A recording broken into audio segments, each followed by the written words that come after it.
Ini adalah hari pertama pertukaran tubuh antara ayah dan anaknya. Ayah memakai seragam rok pendek anaknya ke sekolah, dan merasa paha dan bokongnya berdesir tertiup angin sejuk. Saat itu dia melihat di sebelahnya ada satu toko baju. Adegan pun berpindah. Dia memakai celana olahraga merah, sambil menggunakan sandal dan muncul di depan mikrofon. Ternyata ini adalah hari anak perempuannya audisi untuk masuk band. Dan di depannya duduk laki-laki idaman anaknya. Melihat bocah yang merayu putrinya, ayahnya bertekad untuk mengacaukan audisinya itu. Dia sengaja menyanyikan lagu jadul yang sudah berpuluhan tahun. Tetapi para senior malah menyukainya. Bahkan semakin suka dengan putrinya. Sampai di kelas, sahabat putrinya berkata malam ini dia pergi camping bersama pacarnya. Dan ingin putrinya itu bantu dia untuk menutupinya. Sebagai gantinya di saat putrinya sama lelaki idamannya itu pergi, dia juga akan membantunya menutupinya. Mendengar hal ini, ayahnya hampir saja marah hingga muntah darah. Di sisi lain, sang putri menggantikan ayahnya datang ke kantor. Dan menyadari bahwa ayahnya adalah ketua departemen yang paling tidak disukai di kantor. Dia mengikuti sesuai dengan catatan ayahnya, dan menyocokkan dengan karyawannya satu persatu. Lalu mulai agak santai. Di siang hari, semua karyawan pergi untuk makan. Tidak ada seorang pun yang memanggilnya. Ternyata ayahnya dikucilkan di kantornya. Tidak mudah bertahan hingga jam pulang kantor. Tetapi dia baru tahu bahwa seluruh departemen harus menjamu klien penting.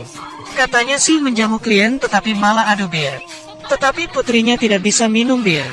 Sehingga si klien, mukanya langsung berubah. Dan meminta si anaknya untuk nyanyi. Hanya bisa lewat dari 95, dia akan langsung menandatangani kontraknya. Untung saja menyanyi adalah kelebihan anaknya. Dengan tarian yang seksi, anaknya menyanyikan lagu dengan nada tinggi. Dan berhasil meraih nilai 97.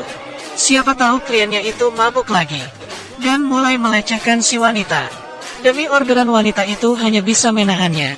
Tidak disangka, sang anak langsung mengeluarkan HP. Dan merekam tindakan klien yang tidak senonoh itu.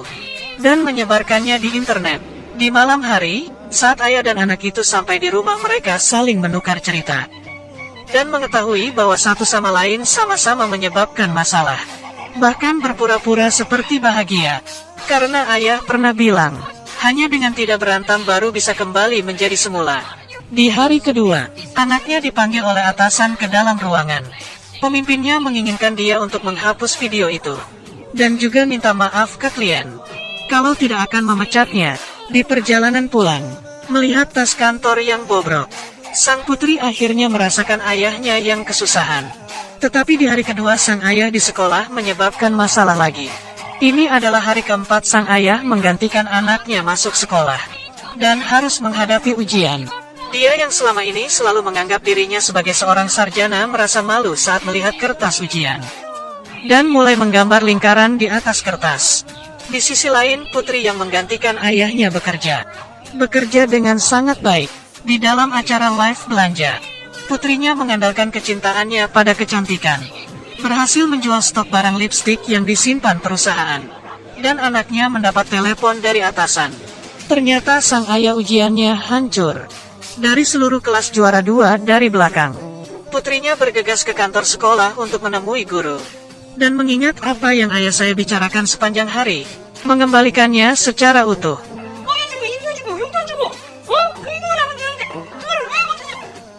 Saat itu pun ayah merasakan susahnya untuk belajar. Sang putri mengambil kesempatan untuk memeras ayahnya.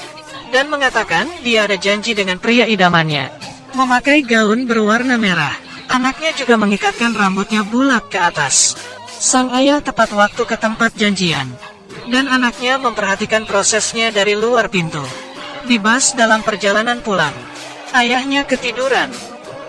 Melihat ayahnya bersandar di bahu seniornya, anaknya menangis tanpa air mata. Saat berpisah, senior ingin hubungan mereka ke tahap yang lebih lagi. Tetapi sang putri dengan cepat-cepat muncul. Dia tidak ingin ciuman pertamanya dirasakan oleh ayahnya.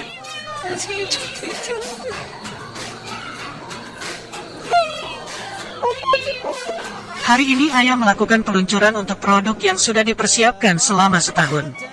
Sebelum pergi, dia berulang kali memberitahu putrinya Cukup baca mengikuti buku rencananya saja sudah boleh. Bila ketemu dengan pertanyaan cukup bilang, aku akan melakukan yang terbaik. Sama sekali jangan bilang aku akan bertanggung jawab. Karena ini adalah hukum kelangsungan hidup di tempat kerja. Di rapat, pidato putrinya yang luar biasa memenangkan persetujuan direktur. Dia yang kewalahan mulai pusing. Karena sejak dari pertemuan dengan klien itu, dia sudah tidak terbiasa dengan peraturan dalam dunia kerja itu.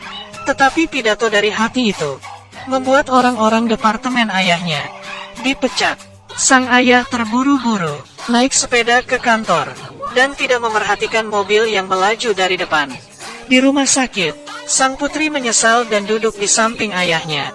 Dia akhirnya merasakan kekejaman dan kesedihan dunia orang dewasa. Di saat itu dari luar jendela terbang masuk sehelai daun ginkgo dan perlahan-lahan jatuh di bantal ayah.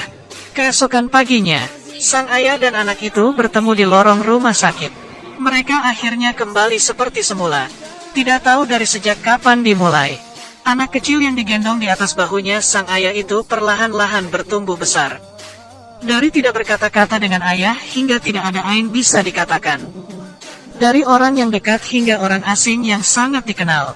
Mama adalah menjadi sebuah jembatan komunikasi terakhir antara ayah dan anak. Meski aku tahu kamu begitu susah, kamu mengerti kontribusi apa yang aku keluarkan, sehingga lupa bagaimana caranya berkomunikasi. Kejadian tiba-tiba hingga saling tertukar, membuat hubungan mereka yang awalnya jauh, menjadi dekat. Tetapi kerabat di dunia mana mungkin akan memiliki kesempatan seperti itu. Kebanyakan pasti di saat sudah menjadi orang tua. Dan dengan begitu secara pelan-pelan baru menyadari harapan tak terbatas dari orang tua. Dan juga